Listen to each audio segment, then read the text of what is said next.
Hello friends, एक बार फिर से आप सभी का हमारे चैनल पर स्वागत है। तो इससे पहले हमने आपको बता दिया था कि एलएनएमयू ने पार्ट 3 को ऑफिशियल नोटिस जारी कर दिया गया है एग्जामिनेशन फॉर्म भरने से संबंधित।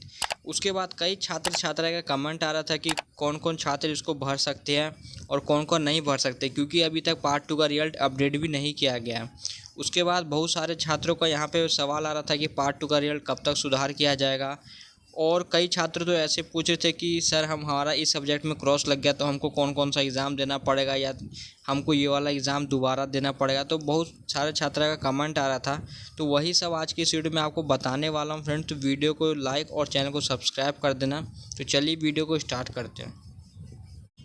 तो आप यहाँ पे देख सकते हो कि एलएनएमयू ने ऑफिशियल नोटिस में यहाँ पे साफ साफ लिखा हुआ है कि एतद द्वारा सभी संबंधित व्यक्तियों को सूचित किया जाता है कि स्नातक प्रथम खंड एवं द्वितीय खंड में उत्तीर्ण एवं प्रोन्नत हो वैसे परीक्षार्थियों का स्नातक तृतीय खंड परीक्षा 2022 के परीक्षा प्रपत्र एवं शुल्क ऑनलाइन के माध्यम से निम्नलिखित कार्यक्रम के अनुसार स्वीकार किए जाएंगे। तो आप यहाँ पे डेट दे सकते हो, 15 जुलाई से लेके 25 जुलाई तक दिया हुआ है विदाउट फ़ाइन, और फ़ाइन लेके आपका 26 जुलाई से लेके 31 जुलाई। तो फ्रेंड्स मैं आपको देख लिए समझा देना चाहता हूँ यहाँ पे, क्योंकि आपका आंसर यहीं पे छुपा हुआ है। तो देखिए, आप सभी लोग पूछ रहे थे कि पार्ट 1 और पार्ट 2 कौन कौन से छात्र यहाँ पे एग्जामिनेशन फॉर्म भर सकते हैं। तो देख सकते हैं आप यहाँ पे लिखा हुआ है कि स्नातक प्रथम खंड एवं द्वितीय खंड में उत्तीर्ण एवं प्रोन्नत हो। इसका मतलब क्या हुआ कि जो भी पार्ट 1 और पार्ट 2 में छात्र प्रमोटेड या पास है, वो सभी छात्र छात्राएं क्या पार्ट 3 का एग्जामिनेशन फॉर्म भर सकते हैं। उम्मीद करता हूँ आपको समझ में आ गया होगा। जो भी पार्ट 1 और पार्ट 2 में या तो पास है या तो प्रमोटेड है, उन सभी का यहाँ पे जो है पार्ट 3 एग्जामिनेशन फॉर्म भर सकते हैं। और पिछले साल क्या था, सबसे पहले रेगुलर वाले स्टूडेंट पार्ट 3 का एग्जामिनेशन फॉर्म भरते हैं, उसके एक हफ़्ता या कम से कम 4-5 दिन बाद उसके बाद फिर वहाँ पे एक्स रेगुलर के लिए लिंक एक्टिवेट किया जाता है, फिर वो सभी छात्र छात्रा एग्जामिनेशन फॉर्म भरते हैं।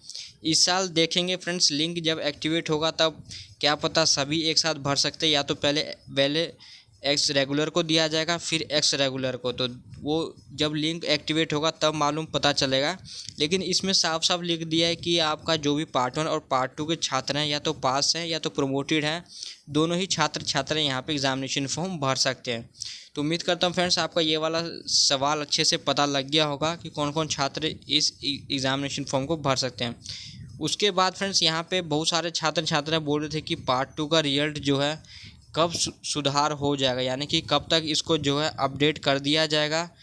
तो देखिए फ्रेंड्स, पहले एक ऑफिशियल नोटिस आया हुआ था जिसमें बताया था कि एलएनएमयू ने 1 सप्ताह के अंदर आपका सुधार कर दिया जाएगा, लेकिन अभी तक 1 सप्ताह से ऊपर हो गया, अभी तक सुधार नहीं किया गया। तो सुधार के कारण ही फ्रेंड्स अभी तक आपका लिंक एक्टिवेट नहीं किया जा रहा है। जैसे ही आपका सुधार हो जाएगा तो लिंक एक्टिवेट कर दिया जाएगा, और 15 से भी ऊपर हो चुका है अभी तक।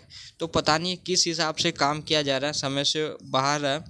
तो आप सभी लोग क्या कीजिएगा कि एलएनएमयू की ऑफिशियल वेबसाइट से एक बार आप अपना रिजल्ट दोबारा से डाउनलोड करके देखिएगा कि सुधार हुआ या नहीं।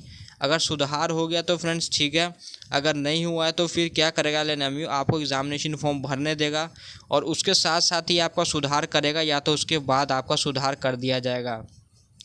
तो आप अपना एग्ज़ामिनेशन फॉर्म तो भर ही सकते हैं। उसके बाद जो बहुत सारे छात्र का कमेंट आ रहा था कि एग्ज़ामिनेशन से रिलेटेड कि हमको इस सब्जेक्ट में क्रॉस लग गया, उसमें लग गया, तो हमको कौन कौन सा एग्ज़ाम देना पड़ेगा, तो वो भी मैं आपको समझा देता हूँ। तो देखिए फ्रेंड्स, आपका जो भी पार्ट 1 और पार्ट 2 में क्या होता है, ऑनर्स का आपको 2 पेपर होता है, पेपर 1 पेपर 2, या तो अगर आप पार्ट 2 में तो पेपर 3 और पेपर 4। सब्सिडरी में आपका सब्सिडरी 1 और सब्सिडरी 2 इसका भी 2 पेपर होता है। और उसके बाद यहाँ पे कंपोजिशन का बात करें, इसको कोई इसको लैंग्वेज भी बोलता है। तो कंपोजिशन का अगर हम बात करें तो इसमें आपका 1 भी हो सकता है या तो 2 भी हो सकता है, क्योंकि आपका आरबी हिंदी अगर 100 नंबर का होगा तो 1 होगा, 50 इंग्लिश 50 हिंदी होगा तो आपका 2 होगा। तो मान के चलिए आपका पार्ट 1 और पार्ट 2 में टोटल सब्जेक्ट हो जाते हैं 5 या तो 6। तो अब हम बात करते हैं कि अगर आपका यहाँ पे मान लीजिए ऑनर्स पेपर कोई भी एक ऑनर्स में आपका क्रॉस लगा है, मान लीजिए कोई भी एक में आपका क्रॉस लग गया है, तो आपको दोनों का एग्ज़ाम यहाँ पे देना पड़ता है ऑनर्स में। लेकिन सब्सिडरी में ऐसा नहीं होता है। सब्सिडरी में अगर आपका एक में क्रॉस लगा है तो आपको एक का एग्ज़ाम देना पड़ेगा, दोनों सब्सिडरी का नहीं देना पड़ता है। उसके बाद सेम वैसे अगर कंपोजिशन का बात करें तो अगर आपका आरबी हिंदी में क्रॉस लगा है तो सिर्फ आपको आरबी हिंदी का एग्ज़ाम देना है। अगर 50 नंबर इंग्लिश में क्रॉस लगा है तो सिर्फ 50 नंबर इंग्लिश का देना है। अगर 50 नंबर उर्दू में क्रॉस लगा तो 50 नंबर उर्दू का ओनली आपका एग्ज़ाम लिया जाएगा। तो समझ में आ गया होगा आपको। मैं दोबारा से यहाँ बता देता हूँ। ऑनर्स में अगर आपका किसी एक सब्जेक्ट में भी क्रॉस लगा होगा तो आपको दोनों का एग्ज़ाम देना पड़ेगा। लेकिन सब्सिडरी में अगर कोई एक सब्सिडरी में आपका क्रॉस लगा होगा तो आपको एक ही सब्जेक्ट का एग्ज़ाम देना पड़ेगा।